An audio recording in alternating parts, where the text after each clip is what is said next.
बच्चों previous lectures में हमने डिफरेंशियल कैलकुलस को डिस्कस किया। अब बात आती है डिफरेंशिएशन का जस्ट अपोजिट प्रोसेस इंटीग्रेशन। तो अब हम डिस्कस करने जा रहे हैं इस लेक्चर में इंटीग्रल कैलकुलस। तो अब देख रहे हैं इंटीग्रेशन का मतलब क्या है, जोड़ना। तो तोड़ने का काम हम सीख चुके हैं, अब जोड़ना सीखेंगे। तो समेशन करो तो भी सेम इफेक्ट आएगा, इंटीग्रेशन करो तो भी सेम इफेक्ट आएगा। तो let's learn how to integrate, क्योंकि डिफरेंशिएशन से ज़्यादा हमें इंटीग्रेशन की ज़रूरत है। Definitions and first principle. Integration क्या है बच्चों? Inverse of differentiation. The object of integral calculus is to find a function whose derivative that is differential coefficient is given। thus मान लीजिए fx जो है डेरिवेटिव है किसका, f of x। तो यहाँ स्मॉल f है, यहाँ कैपिटल f है with respect to x। तो our problem is to find fx when fx is given। तो स्मॉल fx दिया हुआ है आपको और आपको कैपिटल fx निकालना है, जहाँ पर स्मॉल fx जो है वो कैपिटल fx का डेरिवेटिव है, यानी डिफरेंशिएशन का रिजल्ट है। तो उसका उल्टा आपको निकालना है। तो क्या करेंगे? The required function capital fx is called a primitive or integral of fx। ये टर्मिनोलॉजी है जो आपको समझनी है, इस तरह से हम टर्म्स को डिफाइन करते हैं। So this is terminology. तो required function capital fx is called a primitive or integral of small fx with respect to x, while fx small fx is called integrand, उसको बोलते हैं integrand, and the process of finding the integral is called integration। ये हुई बच्चों mathematical definition. Physics में क्या है, मैं इसको आसान बना के अलग से बोर्ड पे एक वीडियो बनाऊंगा जिसमें डिफरेंशिएशन भी रहेगा, इंटीग्रेशन भी रहेगा, पर उससे पहले मैथमेटिकल एस्पेक्ट हम इसको अच्छे से समझ लेते हैं।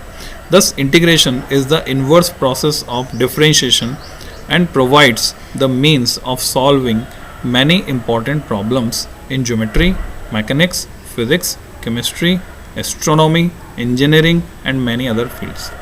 गार्ड बांध लो इस बात को बच्चों, बिना इंटीग्रेशन, बिना डिफरेंशिएशन, बिना मैक्सिमा, बिना कैलकुलस के बिना आगे कहीं काम चलने वाला नहीं है। तो जिन लोग को डर लगता हो, डरना इससे छोड़ो, इसको रिपीट करो रेगुलर इंटरवल पर, बार बार रिपीट करो। इससे जैसी फैमिलियरिटी बढ़ेगी, जान पहचान हो जाएगी अच्छे से, फिर डर लगना ख़त्म हो जाएगा। उसके बाद ये फिर आसान लगेगा आपको, क्योंकि इसके बिना काम चलने वाला नहीं है। तो ये तो समझना ही है आपको। If d by d x of f x, capital F function of x, equal to small f x, then capital F x is an integral of small f x with respect to x. Example से समझते हैं। हम जानते हैं differentiation of sine x क्या होता है, cos x होता है। तो इंटीग्रेशन ऑफ कॉस एक्स क्या हो जाएगा? तो बच्चों वो साइन एक्स हो जाएगा। तो बच्चों हमने देखा integral of cos x sine x है। क्यों? क्योंकि D by d x of sine x होता है कॉस एक्स।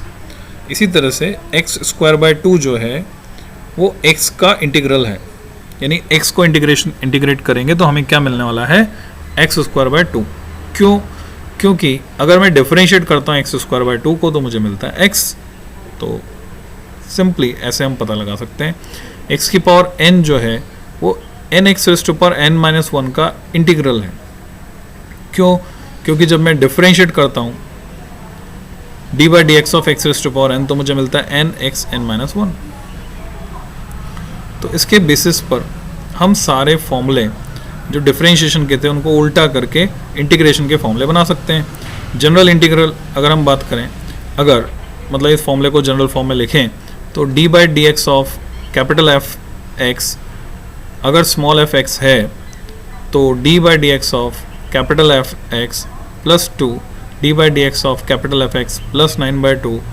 क्योंकि ये जो कांस्टेंट है इनका डिफरेंशिएशन 0 होने वाला है, ये सभी एफ एक्स के बराबर हो जाएंगे। तो अब समस्या होगी कि अंतर कैसे किया जाए इसमें। तो यहाँ पर हम क्या करते हैं, मोर जनरली हम यहाँ पर c लगाते हैं, कांस्टेंट ऑफ इंटीग्रेशन इसको कहते हैं। तो c कोई कांस्टेंट है।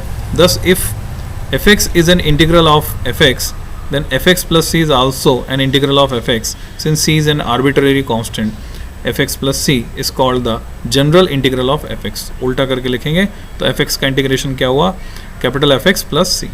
The arbitrary constant c is called the constant of integration and it must always be added in the general integral. तो प्लस सी लगाना जरूरी है जब भी ये वाला इंटीग्रेशन हम कर रहे हैं. If it is not added explicitly, it should be understood to be present. But in problems of dynamics and other allied subject, the constant is always added since the determination of its particular value for a particular case is very important and we cannot afford to omit it.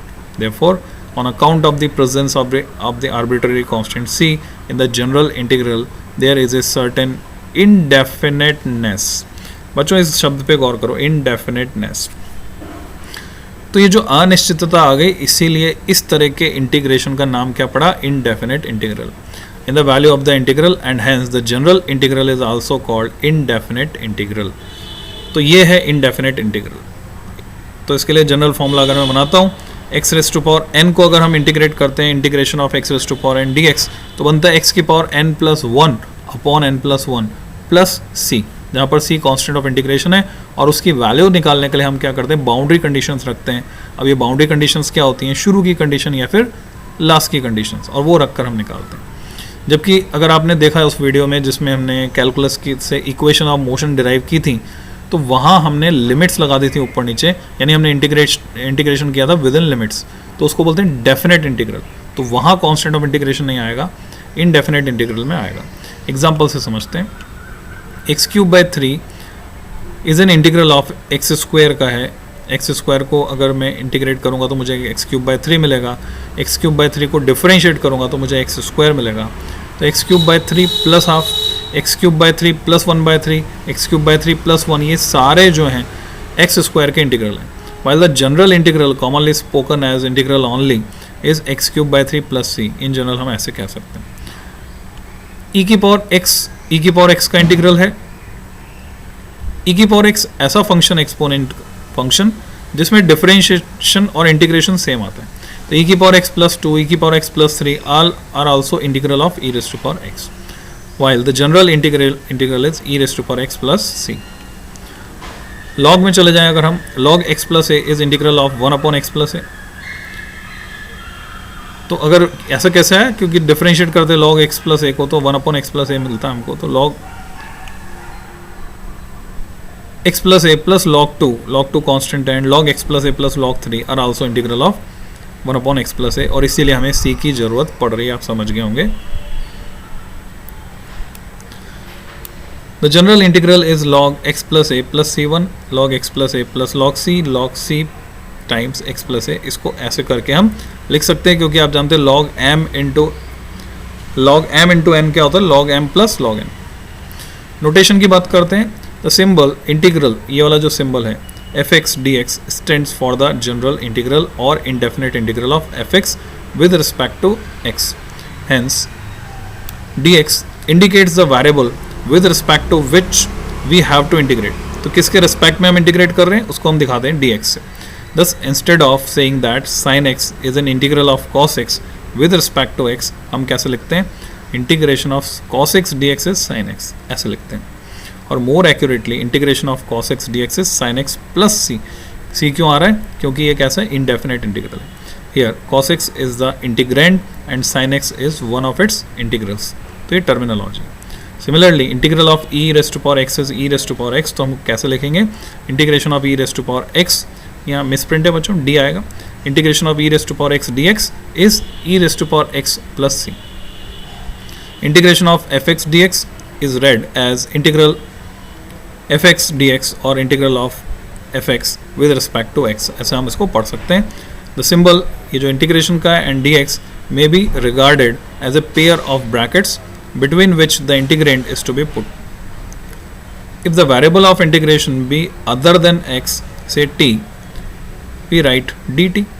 dx की जगह dt आ जाएगा. Moreover, when the integrand is a function of dx, generally occurs in the numerator and not separately.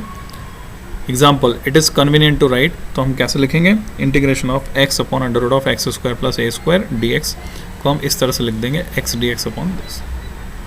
तो ये बच्चों लिखने का तरीका.